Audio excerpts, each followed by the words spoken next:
전도서 12장 8절부터 14절까지 말씀입니다. 8절 제가 봉독하도록 하겠습니다. 전도자가 이르되 헛되고 헛되도다. 모든 것이 헛되도다. 전도자는 지혜자이어서 여전히 백성에게 지식을 가르쳤고 또 깊이 생각하고 연구하여 잠언을 많이 지었으며 전도자는 힘써 아름다운 말들을 구하였나니 진리의 말씀들을 정직하게 기록하였느니라. 지혜자들의 말씀들은 찌르는 채찍들 같고 회중의 스승들의 말씀들은 잘 박힌 못 같으니 다 한 목자가 주신 바이니라. 내 아들아, 또 이것들로부터 경계를 받으라. 많은 책을 짓는 것은 끝이 없고 많이 공부하는 것은 몸을 피곤하게 하느니라. 일의 결국을 다 들었으니 하나님을 경외하고 그의 명령들을 지킬지어다. 이것이 모든 사람의 본분이니라. 하나님은 모든 행위와 모든 은밀한 일을 선악간에 심판하시리라. 아멘. 이 시간 말씀의 제목은 13절 말씀 그대로 하나님을 경외하고 그의 명령들을 지킬지어다 입니다. 이 말씀을 근거로 제목으로 하나님 말씀 증거하겠습니다. 8절에 보면은 전도자가 이르되 헛되고 헛되도다. 모든 것이 헛되도다 라고 하였습니다. 이것은 전도서 전체의 주제와도 연결되며 1장 2절에도 헛되고 헛되며 헛되고 헛되니 모든 것이 헛되도다 라는 그 서론의 반복이죠. 헛되다는 이 단어는 히브리어로 헤벨인데 그것은 입김 혹은 숨을 가리킵니다. 겨울에 숨을 내뱉으면 잠깐 보이다가 사라지는 입김처럼 우리의 인생, 특별히 해 아래에서 하나님 없이 살아가는 모든 인생의 모든 것들이 이렇게 잠깐이면 지나가고 가치 없고 의미 없이 참 덧없는 것 같이 헛되게 돌아간다는 것이지요. 전도자는 일생을 행복을 추구해보며 자기를 기쁘게 하기 위하여 많은 것들을 노력했습니다. 쾌락도 추구하고 지혜와 지식도 추구하고 사업도 많이 하고 자기의 모든 지혜와 권력과 물질을 사용해서 인간이 이 세상에서 누릴 수 있는 최고의 행복들을 추구해 보았지만 그 결론이 헛되다는 거예요. 그래서 이 헛되다는 것은 하나님 없는 인생은 헛되다라는 것입니다. 그런데 이 전도서 1장 2절에서 이 말씀을 하고 또 마지막에 이 말씀을 하는 것은 우리에게 진짜 헛됨을 확실하게 우리 마음속에 새겨주려고 하는 거예요. 지금까지 전도서를 쭉 공부해 보니까 진짜 헛된 것을 깨달았느냐 하는 것이죠. 하나님 없는 인생은 얼마나 헛된지 지금까지 배운 걸 잠깐 다시 복습해서 살펴보면 1장 8절에 보면 눈은 보아도 족함이 없고 귀는 들어도 차지 아니하는도다 그랬습니다. 이 세상에는 봐도 족함이 없고 들어도 차질 않아요. 항상 만족이 없어요. 뭐 좋은 걸 보려고 해도 항상 완벽한 만족이 없고 금방 실증이 나고 질리고 또 좋은 음악도 금방 질리고 다른 새로운 음악을 찾는 것이죠. 또 해 아래에 새 것이 없다 그랬습니다. 1장 9절에.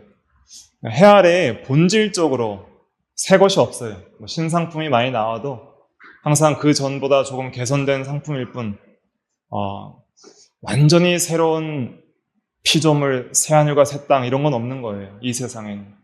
항상 그 전에 있던 것에 약간의 개선된 반복일 뿐인 것이죠. 그러니까 사람들이 계속 새 걸 추구해요. 그 신상에 목말라 하는 사람들 많이 있어요. 하지만 물질을 아무리 새 걸 사도 금방 질리고 불만족한 것이 이 세상이라는 거예요. 우리의 수고도 기억됨이 없다 그랬어요. 아무리 열심히 살아도 1장 11절에 보면 기억됨이 없으리라 그랬습니다. 또 인간의 지혜도 헛되다 그랬어요. 왜냐하면 2장 16절에 보니까 지혜자의 죽음이 우매자의 죽음과 일반이로다 그랬습니다. 이 세상에서 아무리 지혜롭게 산다 하는 지혜자들이 많이 있다 할지라도 공부를 많이 잘하고 학박사가 있고 세상적으로 성공하는 사업가가 있다 할지라도 또 이 세상에서 대인관계에서 성공한 인물들이 있다 할지라도 결국 어리석은 사람이나 지혜로운 사람이나 죽는 것은 일반이더라 하는 것이죠. 또 쾌락도 어때다 그랬습니다. 2장에 보면 술, 여자, 노래, 집, 포도원, 금, 은 등으로 솔로몬이 최고의 쾌락을 추구해봤지만 해 아래에서 무익한 것이라고 하였습니다. 또 돈도 어때다 그랬어요. 5장 10절에 보니까 은을 사랑하는 자는 은으로 만족하지 못하고 풍요를 사랑하는 자는 소득으로 만족하지 아니하나니 이것도 헛되도다 그랬어요. 돈이 아무리 많아도 그 돈이 영혼에 참된 만족을 줄 수 없다는 것을 이미 증거했습니다. 그리고 가장 헛된 건 뭐냐? 결국 우리가 다 죽는다는 것이고 흙으로 돌아간다는 것이죠. 전도서 12장 7절에 보니까 흙은 여전히 땅으로 돌아가고 영은 그것을 주신 하나님께로 돌아가기 전에 기억하라 그랬습니다. 이 세상에서 아무리 좋은 것을 추구해도 또 지혜로운 삶을 살아도 결국 죽는다는 거예요. 죽음 앞에 참되고 영원한 것은 이 세상에 없어요. 결국 우리의 인생의 의미와 행복과 또 참된 소망은 영원한 것에서만 발견할 수 있는 거예요. 영원한 것. 죽음도 빼앗을 수 없는 영원한 것이 필요한 거예요. 인간이 추구해야 될 건 그거예요. 이 모든 헛됨을 초월하여서 죽음도 사망도 이 세상에 덧없이 지나가는 인생의 시간과 공간 속에서도 영원히 견고하게 있을 수 있는 그것만이 참된 거예요. 그것만이 의미 있는 것이고 그것만이 참된 복이고 인생의 참된 목적이 될 수 있고 의미가 될 수 있는 것이죠. 그것은 하나님과 그의 말씀이에요. 하나님께 소망을 두고 또 그의 말씀대로 행한 것은 영원히 있다 그랬어요. 요한일서 2장 17절에 이 세상도 정욕도 다 지나가되 하나님의 뜻을 행하는 이는 영원히 거하느니라 그랬습니다. 그러니까 하나님을 나의 하나님으로 삼고 하나님의 나라를 나의 나라로 삼고 하나님의 말씀을 나의 말씀으로 삼아서 그 말씀을 온전히 준행하기에 힘쓰는 그 사람은 슬플 때나 기쁠 때나 살 때나 죽을 때나 항상 의미 있고 항상 행복하고 항상 안전하고 항상 믿음, 소망, 사랑이 넘치는 거예요. 그래서 전도서 2장 24절에도 보면 이 헛된 세상 속에서도 먹고 마시며 수고하고 그 마음을 하나님 안에서 기쁘게 할 때 이것이 하나님의 손에서 나오는 것을 알고 하나님을 의지하며 하나님 안에서 이 세상의 모든 것을 누리며 살 때에 참된 만족을 거기서 누릴 수 있다고 말하고 있는 것입니다. 그래서 우리가 이 전도서를 이제 마무리하면서 오늘이 마지막인데 확실히 알아야 될 것은 무엇이냐면 인생의 의미와 참된 만족은 반드시 하나님과의 바른 관계에서 온다는 것을 깊이 깨달아야 됩니다. 하나님과의 관계가 바로 돼야 돼요. 그거 없이 추구하는 모든 세속적 향락과 행복 추구는 다 헛되다는 거예요. 하나님과의 관계가 바로 되고 관계가 바로 되려면 어떻게 해야 돼요? 첫째로는 누구 믿어야 돼요? 예수를 믿어야 되는 거예요. 예수 그리스도를 믿음으로 죄사함과 법적 의롭다 하심을 받아서 그리스도 안에서 의롭게 된 자들이 하나님과 함께 화평을 누릴 수 있다고 그랬어요. 그래서 우리가 믿음으로 말미암아 의롭다 하심을 받았으니 하나님과 더불어 화평을 누리자. 로마서 5장 1절이 그렇게 시작을 하잖아요.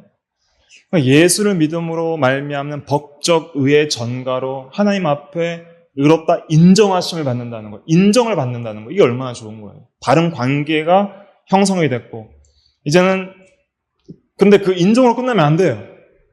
그건 법적인 면이고 실제적으로 바른 관계 속에서 살아가야 돼요. 법적인 하나님의 자녀라 할지라도, 법적인 하나님과 화평한 백성이라 할지라도 내가 현재적으로 하나님의 말씀을 성령의 감동을 따라 사랑과 자원으로 순종하는 삶을 살지 않으면 실제적인 관계는 멀어질 수밖에 없는 거예요. 그래서 법적 실제적 한번 따라 보실까요? 법적 실제적 관계가 다 바로 돼야 돼요. 법적인 면도 바로 돼야 되고 당연히 오직 믿음으로, 오직 은혜로, 오직 그리스도의 의의 전거로 말미암아 법적 관계가 바로 돼야 되고, 그 다음에 실제적 관계도 성령을 따라 진리를 순종함으로 하나님과의 깊은 교제와 순종의 삶, 실천 속에 살아갈 때에 하나님이 우리를 기뻐하시는 거예요. 하나님이 우리를 기뻐하시는 그 사람보다 기쁜 사람이 어디 있겠어요. 그래서 일의 결국을 다 들었으니 하나님을 경외하고 그의 명령들을 지킬지어다. 이것이 사람의 본분이니라 그렇게 말하는 거예요. 이 사람의 본분이라는 이 본분의 원어의 의미는 그 모든 것이라는 거예요. 모든 것. 그러니까 하나님을 경외하고 그의 명령을 지키는 게 인간의 모든 것이다 이런 뜻입니다. 한번 읽어볼까요? 12장 13절 많이 읽었죠? 외우셔야 됩니다. 시작. 일의 결국을 다 들었으니 하나님을 경외하고 그의 명령들을 지킬지어다. 이것이 모든 사람의 본분이니라. 예, 이 본분이라는 원어는 모든 것이라는 거예요. 사람의 모든 것이다. 그러니까 하나님 경외와 명령 순종은 함께 가는 거예요. 경외라는 게 무엇입니까? 경외. 경외는 첫째로는 두려워하는 거예요. 그래서 킹 제임스 성경에는 fear, 그러니까 두려워하다 이렇게 번역을 했어요. 두려워하는 거예요. 두려워하는 거. 두려워하는 게 좀 있어야 돼요. 그런데 이 두려움은 그냥 우리가 막 싫은 사람, 막 무서운 사람을 막 두려워하는 그런 두려움이 아니라 워낙 탁월하고 워낙 높으시고 너무 거룩하고 그러니까 너무 아름답고 너무 선하고 너무 탁월하고 너무 존경스러우면 우리가 막 두려워하잖아요. 그 앞에 몸둘 바를 모르잖아요. 너무 깨끗하고 너무 순수하고 너무 영광스럽고 너무 아름다우면 두려울 수밖에 없는 거예요. 그러니까 하나님의 그 영광의 광채의 아름다움 때문에 한편으로는 사모해요. 한편으로는 존경해요. 한편으로는 사랑하고 소망하고 너무 좋지만은 두려운 거예요. 감히 함부로 할 수 없고 감히 함부로 마음과 행동과 입을 놀릴 수 없는 엄숙해지고 숙연해지지만 숨은 기쁨과 희열이 있는 그런 두려움이에요. 만나면 좋은데 너무 조심스럽고 너무 거룩하여서 감히 함부로 고개를 들 수 없는 그런 걸 경외라고 하는 거예요. 경외는 너무 좋은 거고 너무 참 엄숙하고 우리에게 마땅한 본분이 되는 것이죠. 하나님을 바르게 만나고 하나님의 영광을 본 사람들은 전부 경외하고 엎드려서 그 앞에 죽은 사람같이 무릎을 꿇고 그렇게 했지만은 그 안에 기쁨이 있었어요. 하나님의 영광을 보는 기쁨들이 있었어요. 왜냐하면 그 앞에 설 수 있게 하시는 하나님의 은혜를 경험했기 때문이에요. 그러니까 죄인인 우리가 너무 더럽고 추한 죄인인 우리가 그 거룩한 영광의 광채이신 하나님 앞에 서는 거예요. 그 하나님과 함께하고 그 하나님을 예배하고 그 하나님께 나아가고 그 하나님과 교제하는 그 세계에 들어가니까 말할 수 없는 영광스러운 은혜 가운데 있는 거예요. 그리스도의 대속의 그 보혈의 피로 말미암아 우리의 죄가 씻어지고 우리를 하나님 앞에 의롭다 하심을 받게 하시고 감히 죄인이 하나님과 함께할 수 없지만은 하나님과 함께할 수 있는 은혜를 주셨다는 것 때문에 하나님을 경외할 수밖에 없는 거예요. 타락하지 않은 천사들도 하나님을 경외하거든요. 이사야 6장 보면 그 천사들이 하나님 앞에서 거룩하다, 거룩하다, 거룩하다를 3번 외쳐요. 3번 외친다는 것은 최상급 표현이에요. 히브리적인 문법으로. 2번은 강조거든요. 내가 진실로 진실로 너희에게 이르노니 이런 2번은 강조예요. 근데 3번은 최상급이에요. 더 이상 그것보다 거룩할 수 없다 이런 뜻이에요. 그렇게 최상급의 거룩한 타락하지 않은 순수한 천사들을 외치면서 두 날개로 얼굴을 가렸다 그랬어요. 얼굴을 가린다는 것은 그 거룩한 천사도 하나님 앞에 감히 얼굴을 들 수 없다는 것을 가리키고, 또 두 날개로는 난다 그랬는데, 난다는 것은 빠르게 하나님을 경외하여 순종하는 걸 가리키는 거예요. 천사들도 얼굴을 가려서 경외하고 빠르게 날면서 순종해요. 한편으로는 발을 가려요. 날개로 발을 가리면서 겸손을 표현했어요. 그러니까 타락하지 않은 천사들도 하나님을 경외하고 즉시 순종하고 발을 가리는 겸손한 태도를 취하는데, 타락한 죄인들은 전혀 그렇지 않다는 거예요. 인간의 본분대로 살지 않는다는 것이 문제예요. 그러니까 인생에 의미가 없어요. 천사들은 아주 의미 있는 삶을 살아가요.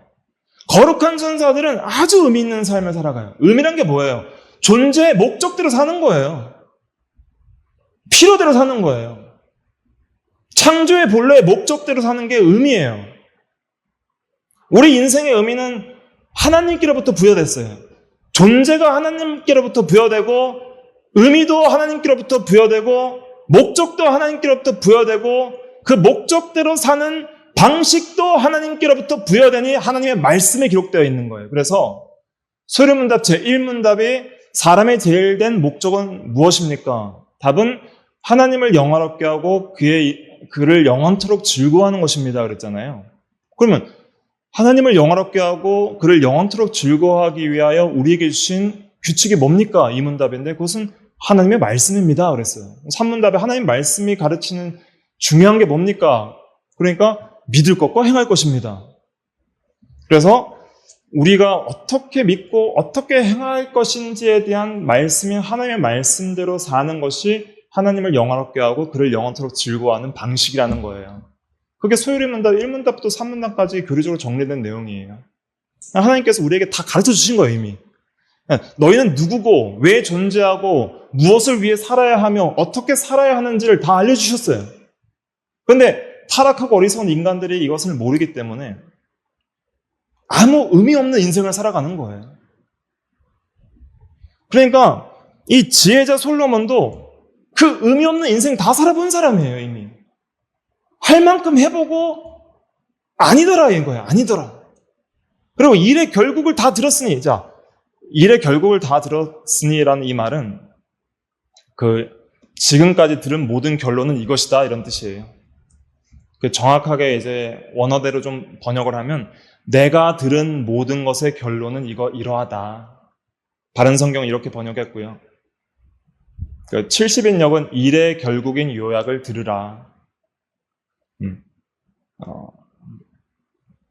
킹제임스 버전은 결론을 들어보자. 이렇게 번역을 했어요. 그러니까 지금까지 전도서 1장부터 12장을 통해서 네가 지금까지 들은 진리의 결론이 이거다 이거예요. 지금까지 들은 모든 진리의 결론이 이거다. 하나님을 경외하고 그의 명령들을 지킬지어다. 이것이 사람의 모든 것이니라. 이것이 사람의 목적이 되고요. 이것이 사람의 의미가 되고 이것이 사람의 행복이 되고 이것이 사람의 의무가 되고 사람의 모든 것이라는 거예요. 그러니까 인간 존재의 의미와 목적과 모든 행복은 하나님을 경외하고 두려워하고 사랑하고 그 명령을 지키는 거라 그랬어요. 그 명령을 지키는 그 삶 속에서 하나님과의 실제적 바른 관계가 형성이 돼요. 그래서 예수님께서도 요한복음 14장 21절에 이렇게 말씀하셨거든요. 한번 찾아볼까요? 요한복음 14장 21절. 173페이지 요한복음 14장 21절 같이 읽어볼게요. 시작. 나의 계명을 지키는 자라야 나를 사랑하는 자니 나를 사랑하는 자는 내 아버지께 사랑을 받을 것이요 나도 그를 사랑하여 그에게 나를 나타내리라. 이게 실제적인 교제고 바른 관계를 살아가는 방식이에요. 이거 외워놓으십시오. 표시해놓고 요한복음 14장 21절. 나의 계명을 지키는 자라야 나를 사랑하는 자라 그랬어요.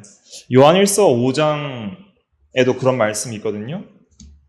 요한일서 5장 3절에 보면 하나님을 사랑하는 것은 이것이니 우리가 그의 계명들을 지키는 것이라 그랬습니다. 계명을 순종하는 것은 하나님을 사랑하는 방식이에요. 방법. 하나님을 어떻게 사랑해야 됩니까? 계명을 지키면 돼요. 그렇게 하면 하나님께 사랑을 받을 것이라 그랬어요. 예수님께서 이 세상에 오셨을 때 세례 요한에게 세례를 받을 때 성령이 비둘기같이 그 위에 임하고 하늘에서 소리가 들리되 이는 내 사랑하는 자요 내가 기뻐하는 자니라 그랬잖아요. 하나님께 사랑을 받는다는 것이 얼마나 기쁜 일인지를 깊이 경험하면 그 사랑의 세계에서 계속 살고 싶은 거예요. 우리가 예수 믿고 하나님을 사랑해서 자원하여 계명을 순종하는 삶을 살잖아요. 하나님께 사랑을 받아요. 하나님의 사랑을 느낄 수밖에 없어요. 그리고 나도 그를 사랑하여 그에게 나를 나타내리라 그랬어요. 예수님께서도 사랑해서 자신을 나타내 보여주신다는 거예요. 진리와 성령으로, 하나님의 감동으로, 눈에는 보이지 않아도 믿음으로 살아가는 자들에게 영적으로 경험되게 하시는 거예요. 그리스도의 살과 피를 먹는 것처럼 실제적 경험이 있어요. 성찬식에도 빵과 포도 주스를 먹잖아요.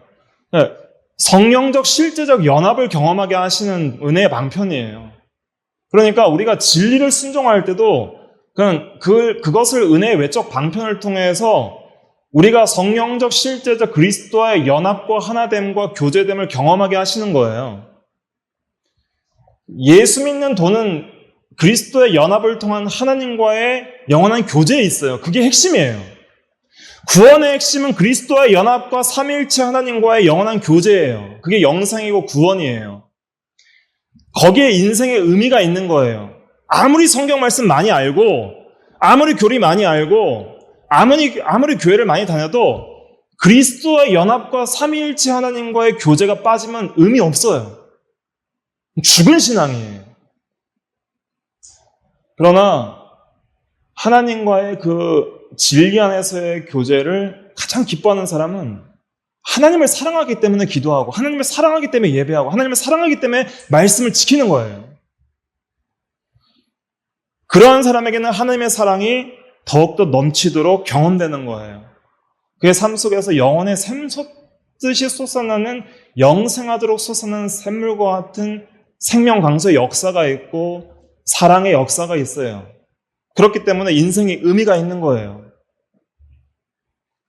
인간은 어차피 관계적 존재로 창조되었습니다. 삼위일체 하나님이 관계적 존재이시기 때문에 삼위 하나님도 우리 사람과 피조물이 없어도 항상 자족하고 의미 있으신 이유는 뭐냐면 성부가 성자를 사랑하는데 성령 안에서 영원히 사랑하시니까 정말 행복하신 거예요. 그 삼위일체적 관계와 사랑을 확장해서 우리 인간들에게 주신 거예요. 그게 창조를 통해서 남자와 여자를 창조하시고 명령을 순종하라고 하신 그 의미예요. 아담과 하와에게 선악을 알게 하는 나무 열매를 먹지 말고 하나님의 말씀을 지켜라 하는 이유는 삼위 하나님 안에서 모든 인간들이 함께 연합하여서 사랑의 교제를 나눌 때 인생이 참으로 의미 있고 복되다는 거예요. 우리가 영원한 하나님의 나라에서 회복된 완성된 하나님의 나라에서 누릴 그 복됨도 바로 이거예요. 그리스도의 연합과 삼위일체 하나님과의 교제와 성도가 성령 안에서 완전히 하나 되어 교제하는 세계. 그 세계를 천국이라고 하는 거예요. 그 세계가 완성될 거예요.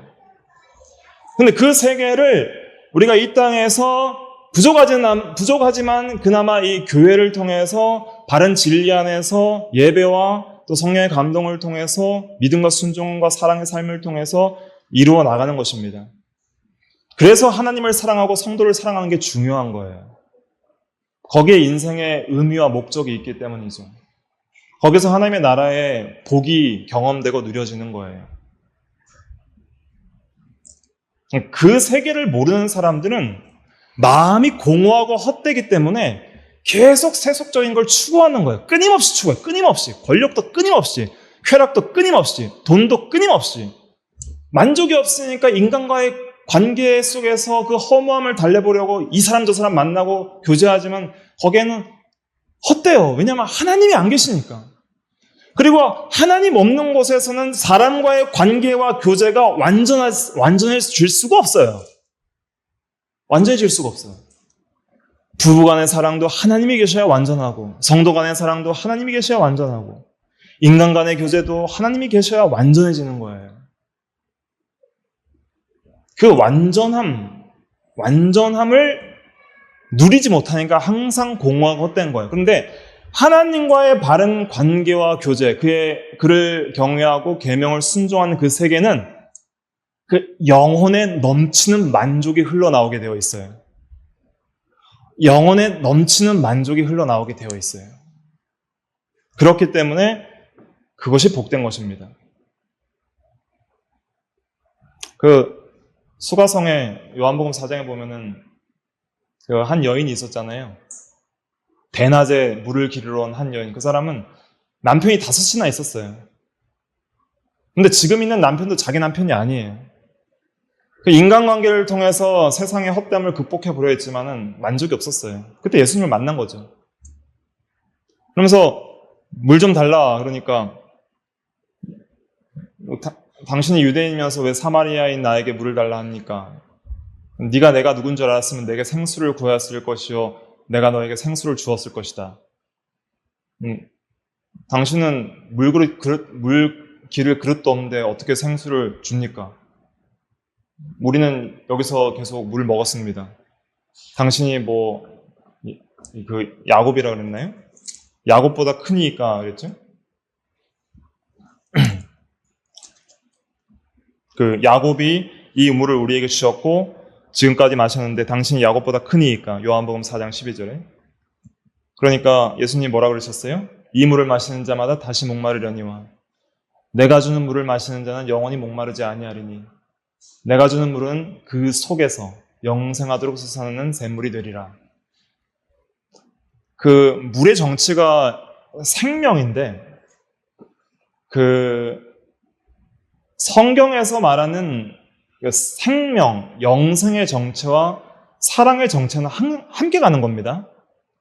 그러니까 하나님의 생명은 하나님에 대하여 사는 거예요. 사랑하면서. 그게 영적 생명이에요. 영혼은 불멸의 존재고 죽거나 소멸되지 않기 때문에 영혼이 죽었다 살았다는 것은 하나님에 대하여 사랑하고 사느냐 안 사랑하고 사느냐로 결정되는 거예요. 그래서 그 영혼 속에서 영생하도록 솟아나는 샘물이 되는 것은 그리스도 안에서 우리에게 주어지는 건데 그리스도와 연합을 통한 삼위일체 하나님과의 영원한 교제, 그게 영생의 샘물이에요. 그게 빠지면은 아무것도 없는 것과 같아요. 성도가. 근데 그게 있으면은 모든 것이 다 있어요. 그 안에. 그러니까 이 세속적인 소망들 있잖아요, 여러분들이. 세속적으로 좀 이랬으면 좋겠다. 좀 저랬으면 좋겠다. 좀 더 건강했으면 좋겠고, 좀 더 높은 지위에 올라갔으면 좋겠고, 좀 더 부유했으면 좋겠고, 좀 더 이런 것들을 얻었으면 좋겠고, 좀 이런 것 없었으면 좋겠다. 어떤 세상적인 소망들이 있는데 그 소망이 안 이루어져도 결국은 소망 못 보고 죽어도 그 하나님께 소망을 두기 때문에 그 사람은 견고해요. 하나님께 사랑과 소망과 믿음을 두고 있기 때문에 영원토록 변치 않고 끊이지 않는 그 영적 즐거움과 만족이 거기에 있는 거예요. 성도가 추구할 건 그거예요. 인간의 모든 것이 거기에 있어요. 인간의 모든 것은 결국 누구 안에 있어요? 하나님 안에 있는 거예요. 하나님 안에. 하나님 안에 다 있어요. 인생의 의미와 목적과 행복이 다 있어요. 근데 하나님을 경외하지 않고 그의 명령을 지키지 않으니까 헛된 거예요. 솔로몬이 그렇게 다 살아본 거예요. 우리는 그렇게 못 살아요. 우리는 그 능력과 자원이 없으니까. 근데 솔로몬은 할 수 있는 대로 최고의 향락과 쾌락과 물질과 권력을 추구해 본 사람이에요. 그러고 나서 일의 결국을 다 들었으니 헛되다. 하나님을 경외하고 그의 명령을 지킬지어다. 이것이 사람의 본분. 본분은 의역이고요. 모든 것이니라. 본분은 이제 의무란 뜻이고 마땅히 해야 할 의무란 뜻이고 모든 것이다. 의무도 포함하는 인생의 모든 것이 거기 다 있다. 그걸 말씀하시는 겁니다. 이 말씀이 우리의 심령에 박혀야 돼요. 그냥 흘려 떠내려 보내시지 마시고 이 13절 말씀의 결론이 우리 심령 속에 깊이 박혀야 돼요. 오늘 읽은 12장 9절부터 11절까지 한번 읽어볼까요? 시작.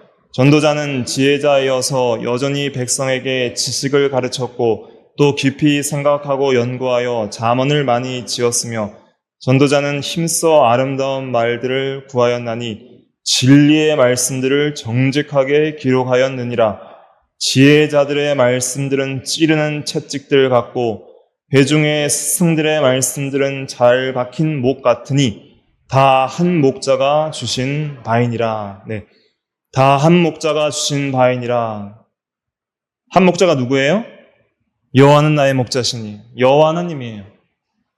여호와 하나님이 주신 그 말씀들, 11절에 지혜자들의 말씀들은 찌르는 채찍들 같고, 찌르는 채찍이라는 것은 좀 의역인데 끝이 뾰족한 쇠붙이가 달린 긴 막대기를 가리켜요. 그 채찍이 막 이렇게 유연성 있는 채찍 말고 말 같은 거 때릴 때 보면 긴 막대기 회초리 같은데 끝이 좀 이렇게 날카로운 게 있어서 탁탁 때리는 채찍이 있거든요.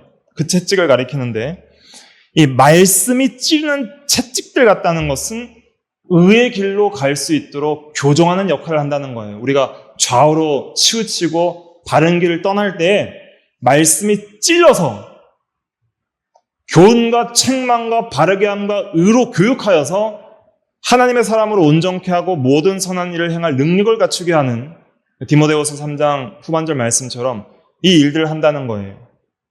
그러니까 우리가 죄를 짓고 불순종하며 헛된 인생을 살아갈 때마다 말씀들이 채찍같이 우리를 찔러야 돼요. 심령을 찔러야 돼요. 그래서 의의 훈계를 받아서 교정돼야 돼요. 찔리면 돌이킬 수 있지만 안 찔리면 죽어요. 찔리면 아파도 살아요. 안 찔리면 죽는 거예요. 사냐 죽으냐가 말씀에 달린 것입니다. 그 다음에 회중의 스승들의 말씀들은 잘 박힌 못 같으니 그랬습니다. 못은 고정시키는 거예요. 견고하게.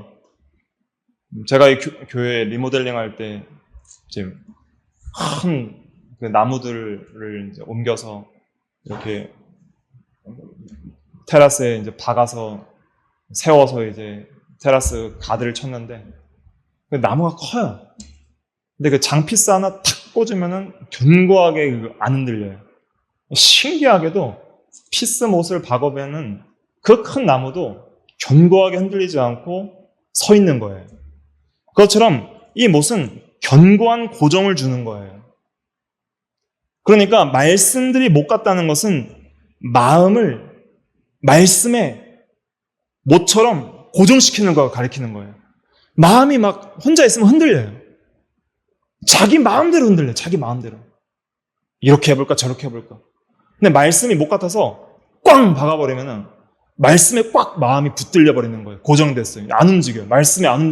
말씀에 붙들려서 안 움직여요. 말씀대로 살아야 되는 거예요. 그렇게 찌르는 못같이 우리의 마음속에 못이 많이 박혀야 돼요. 이 못 저 못이 박혀서 마음이 함부로 놀지 않도록, 견고하도록, 흔들리지 않도록 그렇게 말씀을 박으라는 거예요. 그러려면 우리가 말씀을 바르게 깨닫고 외워서 마음에 새겨야 되겠죠. 우리 신앙이 왜 잘 흔들리냐면 기억나는 말씀이 없어서 그래요. 기억나는 말씀이 없어요. 성경을 많이 배워도 외운 게 없으니까 흔들리는 거예요. 필요할 때 생각이 나야 써먹죠. 근데 시험이 왔어요. 어려움이 왔어요. 근데 말씀이 머리에서 생각이 안 나요. 마음에 박혀있지를 않으니까. 그냥 마음의 성령의 감동으로 깊이 박힌 말씀은 평소에 기도의 생활을 할 때 묵상이 되고요. 생각지도 않은 시험할 때 생각이 나요. 하나님의 감동으로 그 말씀들이 암송이 돼요. 그리고 그 말씀이 박힌 목과 같이 되어서 우리의 삶을 인도하는 걸 보게 되는 거예요. 아, 이런 상황에서 하나님께서 이렇게 말씀하셨다. 이것이 의의 길이고 생명길이구나. 이 길로 걸어가자. 신앙 양심이 그렇게 인도하는 거예요. 그러니까 그런 박힌 목과 같은 말씀들이 많이 있어야 돼요. 근데 신앙생활에 업다운이 많고 기복이 많고 막 뜨겁다가도 확 꺼지고 하는 그런 성도들은 왜 그러냐면은 진리의 말씀이 목과 같이 박혀있지 않으니까 처음에는 그냥 서 있는 것 같아요. 근데 피스가 제대로 안 박히니까 바람이 훅 불면 그냥 훅 넘어지는 거예요. 훅 넘어지는 거예요. 억지로 막 세워놔도 또 훅 넘어져요.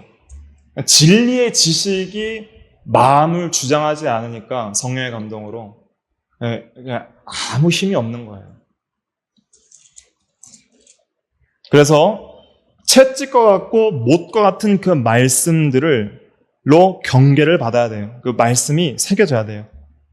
12절 읽어볼게요. 시작. 내 아들아, 또 이것들로부터 경계를 받으라. 많은 책을 짓는 것은 끝이 없고 많이 공부하는 것은 몸을 피곤하게 하느니라. 이것들로부터 경계를 받으라 그랬습니다. 경계를 받고 경고를 받고 좀 이렇게 깨어 있어야 됩니다. 하나님의 진리가 아닌 것들은 많이 배워도 끝이 없고 피곤하기만 해요. 이 세상에서도 여러 책을 쓰고 책이 수도 없이 나오는 거예요. 수도 없이.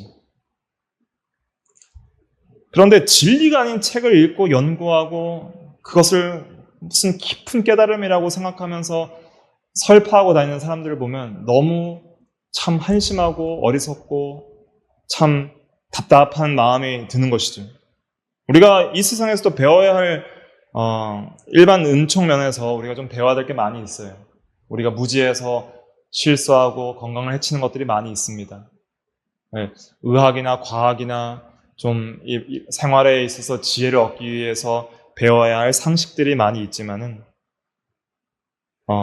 그러나 끝이 없어요. 배울 게 끝이 없고 죽을 때까지 다 못 배우고 죽어요. 근데 진짜 중요한 걸 놓치면 의미가 없다는 거예요. 그런 걸 다 배워도. 진짜 중요한 게 하나님의 말씀이에요.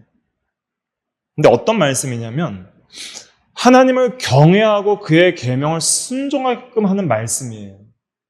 말씀을 많이 배워도 경건에 이르도록 자라나게 하지 못하는 말씀은 소용이 없어요. 많은 진리와 교리를 배웠는데 전혀 경건해지지가 않아요, 사람이. 소용이 없는 거예요. 하나님께 더욱더 가까이 나아가질 않아요. 기도하지 않고 진리를 사랑하여 순종하지 않아요. 행함이 없는 믿음은 죽은 믿음이라 그랬어요. 그러니까 우리를 거룩하게 하고 경건하게끔 만드는 지식을 사모하셔야 돼요. 신학을 배우다 보면은 머리만 커지게 하고 교만하게 만드는 경우들이 많이 있거든요. 근데 성도 여러분들께서는 그렇게 되시면 안 되고 결국 그 지식이 우리의 심령을 찌르고 채찍질해서 자기를 낮추고 겸손하게 만들고 하나님께 더욱더 가까이 나아가게 만드는 변화된 삶과 거룩한 삶을 이룩하는 그러한 하나님의 말씀과 지식을 간절히 사모하고 추구해야 됩니다. 그것이 필요한 것이죠. 그리고 우리가 왜 하나님을 경외하고 그의 명령들을 지켜야 되는가? 그 궁극적인 이유 중에 하나는 무엇이냐면 심판이 있기 때문이에요. 심판. 마지막 12장 14절 읽어보겠습니다. 시작. 하나님은 모든 행위와 모든 은밀한 일을 선악간에 심판하시리라. 네. 하나님이 없다면은 열심히 하나님 말씀 순종해도 소용없어요. 하나님이 안 계시기 때문에. 또 심판이 없다면은 열심히 순종할 필요가 없어요. 그냥 이 세상에서 적당히 처세술 잘하면서 살다 죽으면 되는 거예요. 근데 문제는 뭐냐면 절대자가 계시고 절대 기준과 절대 평가가 있어요. 그리고 우리는 절대 그분의 심판을 피할 수 없어요. 그리고 그 심판대 앞에서 인정받는 게 가장 중요한 거예요. 의롭다 인정받고 착하고 충성된 종이라 인정받고 내가 적은 일에 충성하였으니 많은 일로 내게 맡긴다 하면서 영원한 나라에서 영원한 상급으로 남아있는 것이 가장 복된 삶이죠. 그 평가와 심판이 있기 때문에 우리의 현재적인 믿음의 순종의 삶은 영원한 중요성을 가지는 거예요.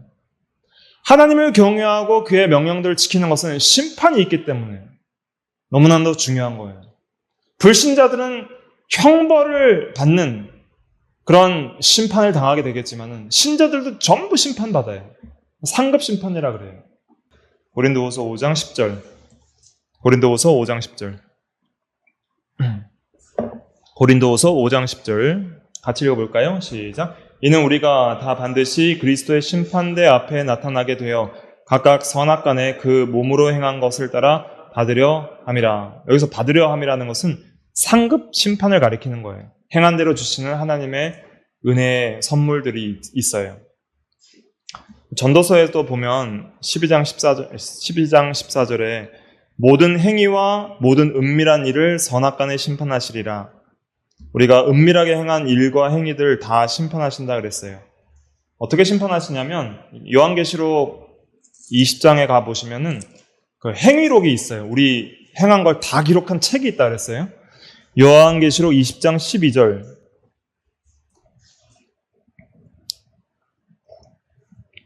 요한계시록 20장 12절 읽어볼게요. 시작. 또 내가 보니 죽은 자들이 큰 자나 작은 자나 그 보좌 앞에 서 있는데 책들이 펴 있고 또 다른 책이 펴졌으니 곧 생명책이라. 죽은 자들이 자기의 행위를 따라 책들에 기록된 대로 심판을 받으니. 책들에 기록된 대로 심판을 받으니 그랬죠. 책들이 펴져 있고 이것은 행위를 기록한 책들이에요. 그 다음에 생명책이 있고 생명책에 기록된 자들은 다 이제 영원한 생명과 천국을 상속받는데요. 그 예수 믿는 자들 가리키죠. 근데 또 행위를 기록한 책들이 있기 때문에 그 행위를 기록한 책들대로 선악간에 신자와 불신자들이 다 심판을 받는 거예요. 그러니까 저나 여러분들이나 모든 행위와 모든 은밀한 일들이 하나님의 책에 다 기록되어 있어요. 문자적인 책이 있다는 것이 아니라 하나님의 전지하신 기억 속에 다 있다는 것이죠. 전부 그러니까 우리도 다 잊어버린 그 모든 일들이 하나님 앞엔 다 기록되어 있는 거예요. 그러니까 우리가 그리스도를 의지할 수밖에 없어요.